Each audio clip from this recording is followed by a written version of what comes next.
Char! Hello mga kababayan, this is Brian and you are watching again my short vlog. And for our today's short episode, grabe, ayan, nakapag-vlog ulit tayo after 30 days. Oo, Diyos ko, wala tayong vlog this month of December. But this time, since today is December 31, 2025, last day ng 2025, New Year's Eve.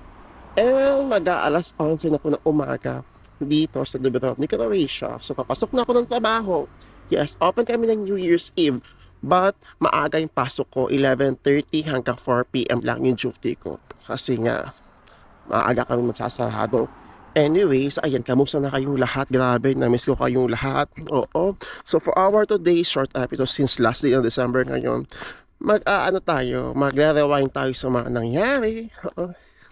Lakas ng boses ko. Kamusta tayo? Ano yung mga nangyari sa atin sa buong taon, di ba?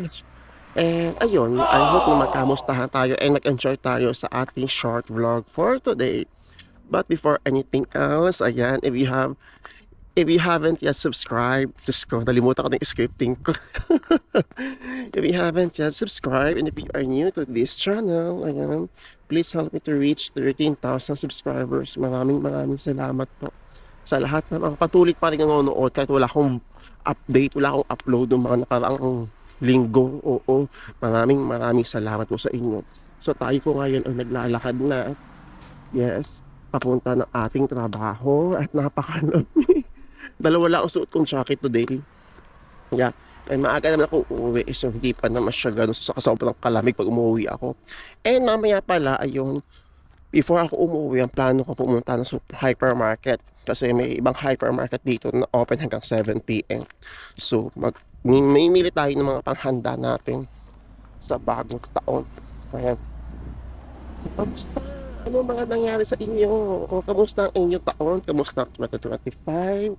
Ano, nasa Croatia na ba? Nasa Europe na ba ang lahat? Dumating na pa ang mga hinihintay ninyo? At bakit wala tayong upload? Oo. To be honest guys, to share ko lang naman. Gusto ko labig na magkal. Nakakapal na ako. Ayan. Ganun talaga siguro sa buhay, te. Oo, guys, na parang alam mo yun, hindi naman ako nawala ng gana. Kumbaga, nag-pause lang ako kasi syempre may mga silent battles din tayong pinagdadaanan, diba? May mga iniisip din tayo. May mga inaayos din. Although I'm okay naman, kayo mag-alala. Okay na okay po ako. Kumbaga, since may mga pinagdadaanan nga tayo sa buhay, hindi naman malala guys. Oo. Kumbaga, kailangan ko munang i-pause para at least makafocus ako sa trabaho ko. And wala kinalaman yung pag-vlog ko sa kung anong pinagdadaanan ko ngayon. Oo. Sariling desisyon ko po talaga muna na huminto. Kasi nga, basta malalaman nyo, siguro saka ko nila siya i-spill kapag okay na. Oo, kapag naayos na yung mga dapat yung ayusin, lilipan niya ako sa kabila para maarawan naman ako. Kasi ang lamig talaga. Ayan. So, I will let you know. Mag-i-storytelling tayo. Kaya wala rin akong upload itong buong month ng December. Yung mga close friends ko naman nakakaalam. Kahit mga katrabaho ko, oo. Tataka sila ba't parang wala daw akong mga upload. Ay, alam nila ang dahilan bakit. So anyways, ayan. I'm okay naman, alam mo yun. This year, 2025, ang dami nangyari. Nakailang accommodation ako, diba? Eh, yung trabaho naman, siguro pa rin. Nakaraos naman tayo ng isang taon. Yeah. And, talagang, alam mo yun, ang dami nating pinagdaanan ngayong taon. Oh, ang daming stress. Ang dami nating na-survive. Ang dami nating dapat ipagpasalamat na nandito pa rin tayo sa dami na nangyari nitong taon. And I'm so happy na andito rin tayo sa YouTube pa rin until now. Gumagawa pa rin tayo ng mga vlogs. So, maraming salamat po talaga sa inyo. So anyways, ayun, I'm okay. And, normal naman sa mga OFW magbe-workout minsan at minsan din kailangan ko rin talaga siguro mag-focus sa trabaho. Yeah, kasi basta malalaman nyo talaga kung bakit. Oo. Diyos ko, maloloka kayo sa mga nangyayari.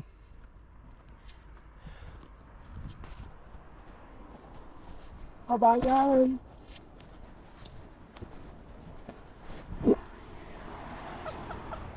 Kabayan! Akala ko kabayan. Sumigaw ako ng kabayan, di ba? Kaya ayoko talagang bumati, guys. Kasi, tinago ko yung camera ko. Oo. Akala ko kabayan. Kabayan. Hindi pala kabayan.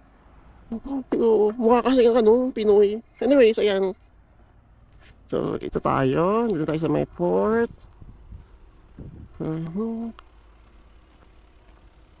Wait lang. Papalampasin ko lang ito muna.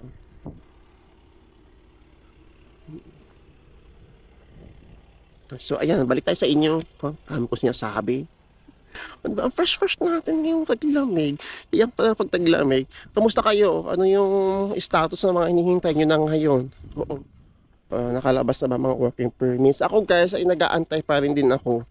Yeah. And nafe-feel ko na yung matagal na pagre-release. Kasi last year, ang bilis lang lumabas ng bagong working permit namin. Ngayon, yan, talaga until na naghihintay pa rin kami. Kaya hopefully talaga lumabas na yung mga hinihintay natin. And talagang, alam mo yun, malagay tayo talaga sa tahimik. Nangangatal talaga ako sa lamig. Oo, yun lang talaga yung goal ko. Gusto ko na lang talagang malagay sa tahimik. Ako na magpapaking, mag-vlog na mag-vlog. Every year talaga, may challenge talaga binibigay sa akin si Lord. And I hope this time, Lord, yes, I hope pa-survive ko ulit to. Oo, at I will let you know. Ulit tayo.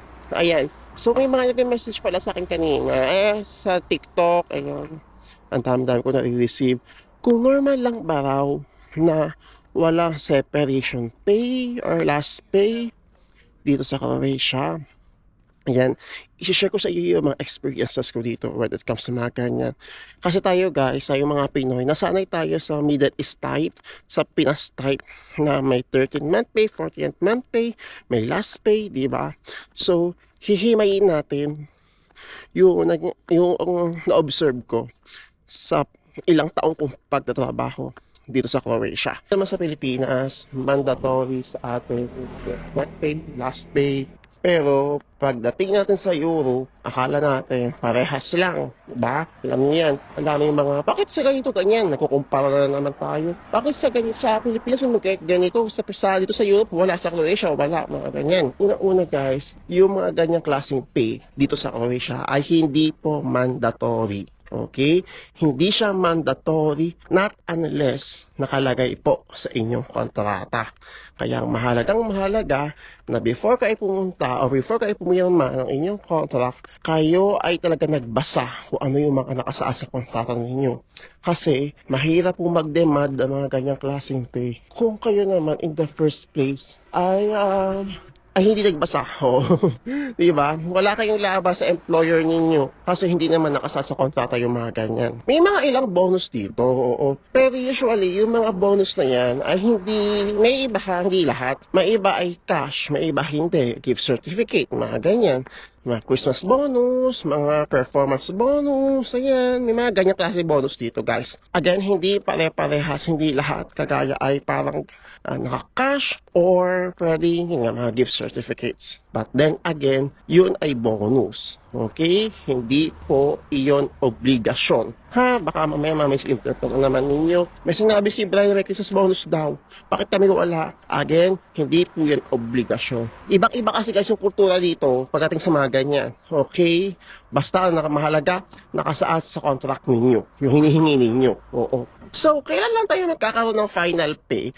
Ang final pay, pwede siyang mag-vary sa iba't ibang klase ng sitwasyon. So, magkakaroon kayo ng final pay dito kung may hindi nabayaran na sahod, may mga unused vacation leaves, at may mga overtime na approved, mga ganyan. So, depende sa sitwasyon, depende sa mapagkakasunduan ninyo ng inyong amo. So, wala kang magiging final pay, syempre, kung ang lahat ng mga sinabi ko kanina ay na-consume ninyo. Kung magkawala naman kayong overtime, nagamit yung lahat yung mga vacation leaves ninyo.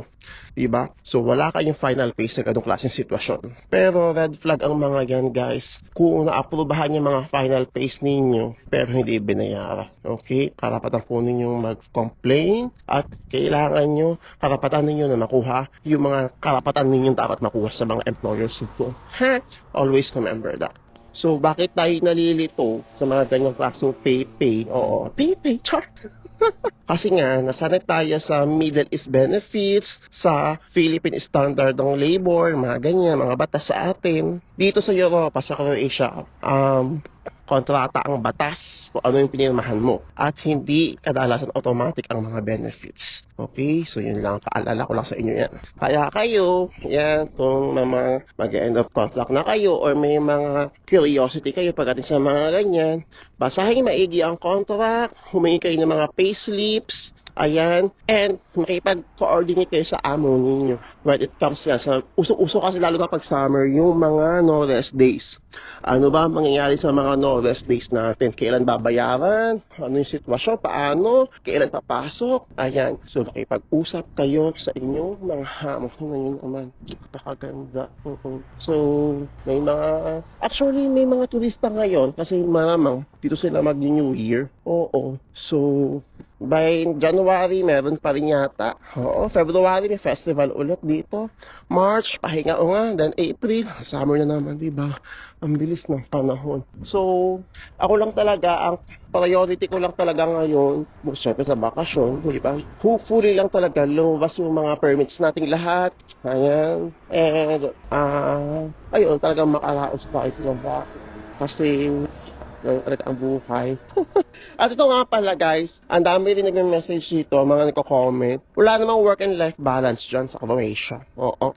Binibiro lang kayo ng mga vloggers ko no dyan. Ayan. Alam nyo kasi guys, to sa totoo lang ha, you will always see me na busy. And sa mga kakilala ko dito. Kasi guys, tayo mga OFW, nasanay tayo na ang pahinga natin ay trabaho. Oo, di ba? Nasanay tayo pag mga OFW, ang mga walang pahinga. Oo. Nasanay tayo pag may mga part-time, papatusin natin. Pero, sa totoong buhay talaga, siguro kung babawasan naman lang natin yung mga ganong klase, yung mga habit natin, magkakaroon talaga kayo ng work and life balance. Oo. Ako, to be honest, sa trabaho talaga. Trabaho, oo. Pero yun nga, nasasabi ko work and life balance pa rin ako kasi pag day off ako, nakahiga lang ako, di ba? And okay na ako dun. Hindi naman perfect work and life balance kapag wala kang trabaho, gagala ka, lalabas ka. O, kasi nakapahinga ako, nakapag-vlog ako, okay na ako dun. Okay, so, sabi niya sa mga namin sa interpret natin, may kumuha sa akin, hindi ko nakilala, sino kaya yun? Oo. Ayan. So again guys, Happy New Year. And yun nga, Merry Christmas ulit. Di man tayo Actually, may vlog dapat ako ng Christmas. Kaso hindi ko na siya na-edit. Kasi nga, malalaman nyo ulit yan. Oo. Anyways, Happy New Year. I hope na maganda ang pasok ng 2026 sa ating lahat. Sa parka tayo. As I'm saying nga, I hope na maganda ang pasok ng 2026 sa ating lahat. Kung ano man yung mga hinihintay ninyo, I hope na lumabas na rin siya. Iba sa mga naghihintay pa rin ng mga world members ng business nila. I hope na lumabas na po bago mag-start ang season dito. Yes. Anyways, ayan, hindi ko naman medyo pahabain ng vlog na to. Oo. But I will see, I will check mamaya pagka-uwi. After ko mamili, magluluto muna ako ng mga pang medyo noche natin. So, tatry natin mag-countdown mamaya sa on time. Yeah, tatry ko ulit mag-shoot ng vlog doon. So, okay. So again guys, thank you so much for watching. If you have any more questions or suggestions, gabi, ang lamig talaga dito, nakakaloka. I-comment na lang. Malay nyo, yan ang ating maging short content, maging next content. Pasensya na kayo guys sa boses ko ha. Sa dila ko kasi nangangatal talaga ako sa sobrang lamig. Oo. I-comment nyo lang. Malay nyo, yan ang ating maging next content sa ating next vlog. Happy New Year everyone! Good luck and God bless po sa lahat. Maraming salamat po sa pagsama ulit sa isang taon na naman sa ating mga platforms. Maraming salamat po. Again, good luck and season po dito sa Croatia. Ciao! Anong magagawa?